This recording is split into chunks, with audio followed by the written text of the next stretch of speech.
Chris Urena, everybody. Right on, man. And we got anybody over 30?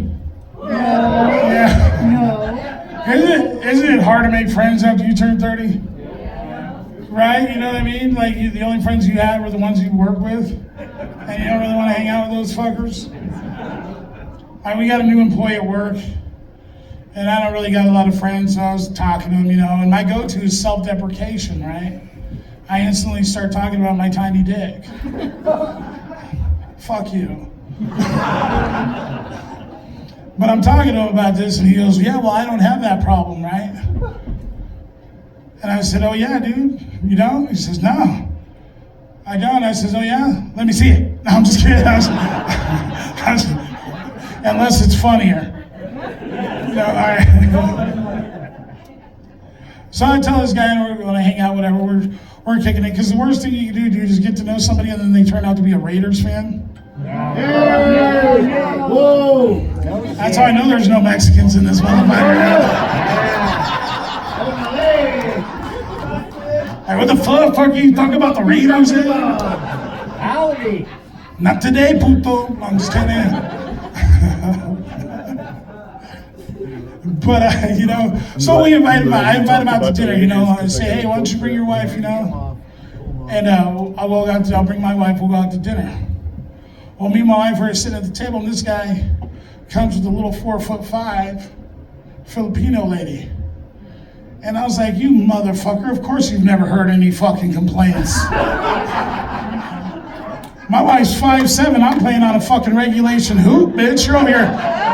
You're over here dunking on a little tights hoop. Acting like Shaquille O'Neal, what the fuck?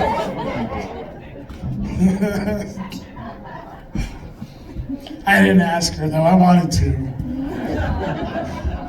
But I didn't know Filipino. So speaking of short, man, our next comedian coming to the stage, a very funny lady. I've had her open for me a few times on tour. She's so funny. Everybody give it up for Carolyn Lubner.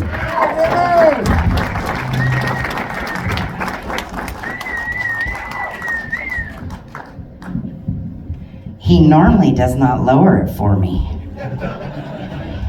He normally demonstrates just how short I really am.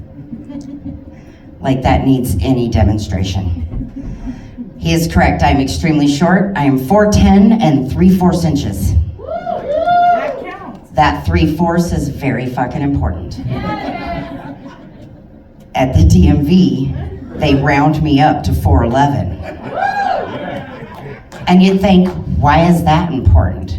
Well, because when I was growing up, being a midget was 4'8". So at least, back when Pluto was still a planet, then I could at least say, well, I ain't a fucking midget. And then flash forward and they made Pluto a dwarf planet. And then raise the height of being a midget to 4'10". So I'm like 3/4 inches away from being able to claim disability. No, I'm not gonna do that.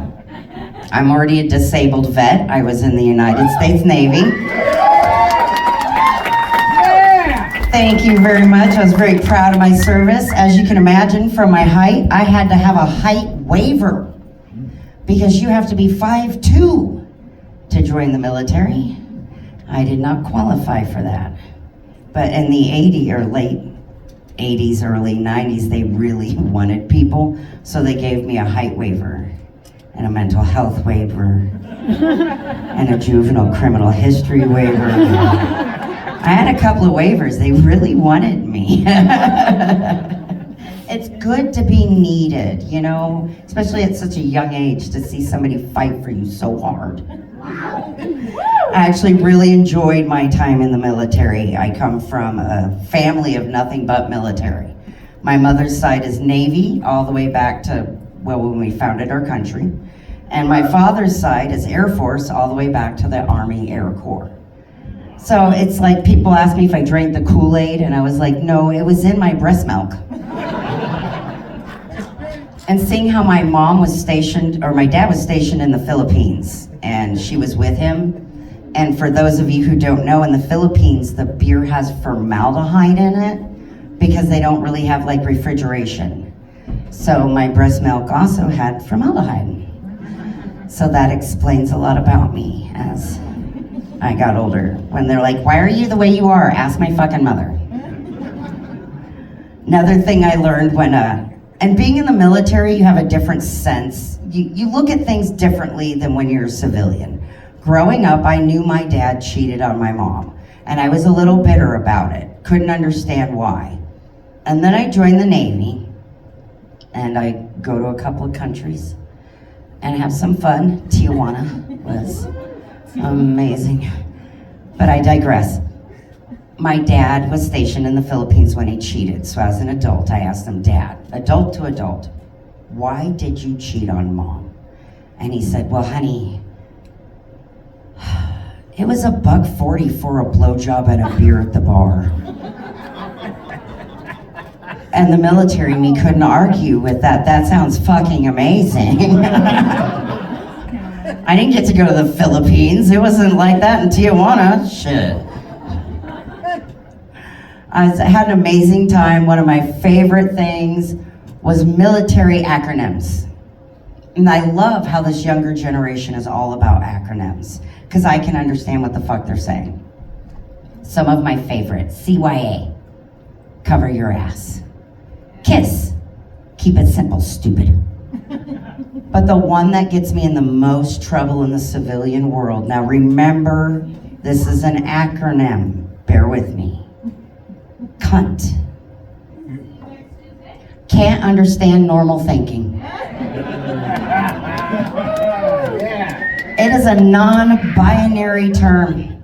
I use it both ways. I have met more male cunts in my life than I have women, and I really think we should take that word back. It's not a word, it's an acronym. How many men have you looked at and thought to yourself, you fucking cunt? Yeah. Well, now say it. It's an acronym, it's not a word. It's okay. Actually, I got keychains made that say that on it. So if you guys want some, I have a couple with me.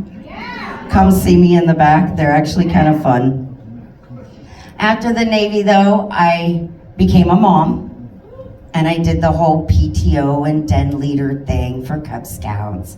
It was amazing. I had so much fun. And then a mom found out that I used to be a stripper. Because I kind of did that after the Navy. And, you know, Navy, stripper, mom. That's the normal flow for every naval female discharge, to my understanding.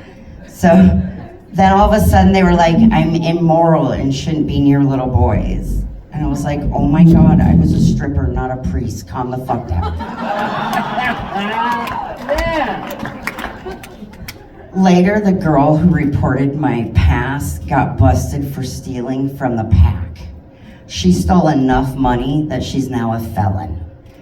And all I could say when they came back knocking on my door to ask me if I would come back was, if I would have left with any money, at least it would have been earned. I did not go back. As my son got older, your relationship changes with your kids as they age. And it's been a blessing and a weird experience to go through this. Because I went from the mom, I was strict but not too strict, but I didn't want to be like my mom and try to be my buddy, because that's not what you need as a kid. So I was that strict mom, but then as he got older, it got a little bit cooler. Like the first time he learned he could hang up on me. That was devastating. I'm trying to give him advice. He didn't like my advice. And halfway through he realized, wait, I have a button.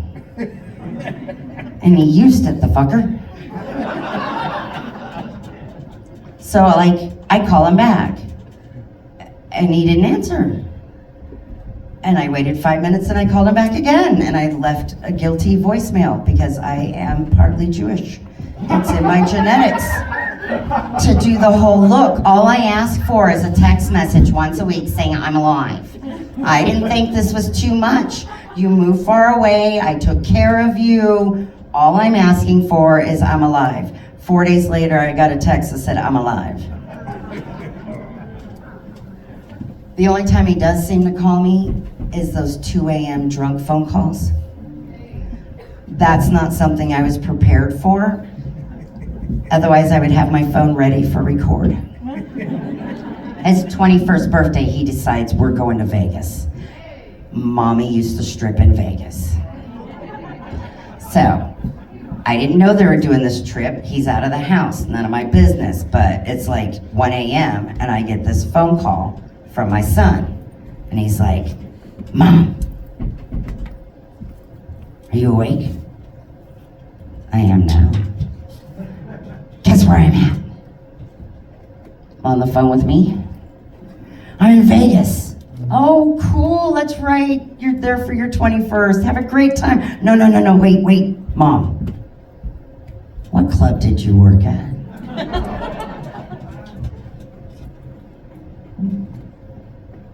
Well, it was the Can room.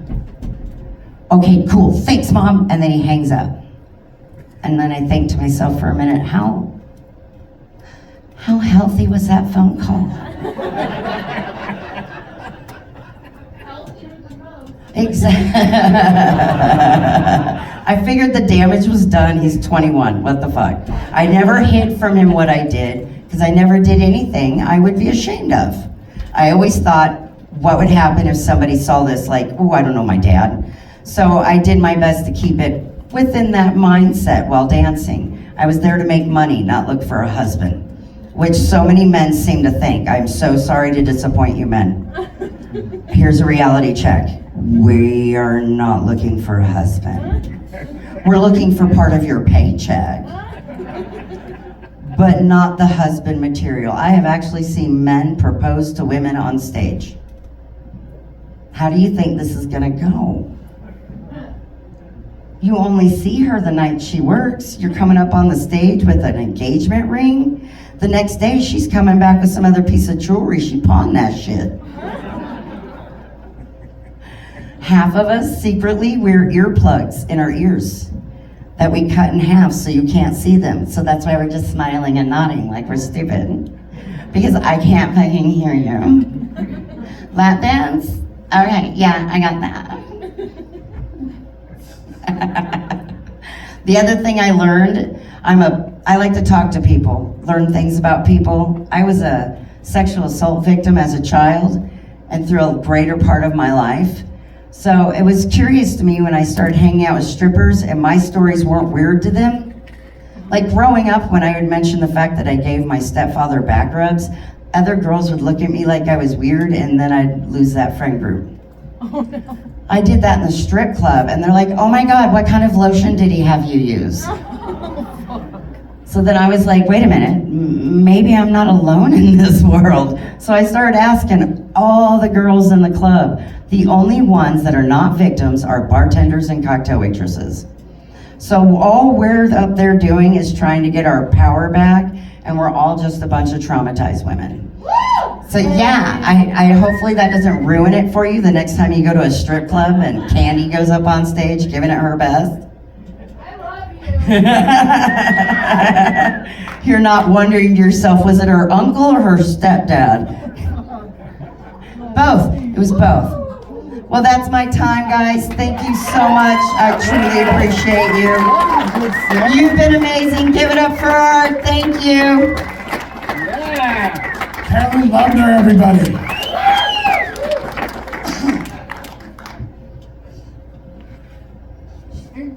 Stressed out a little bit.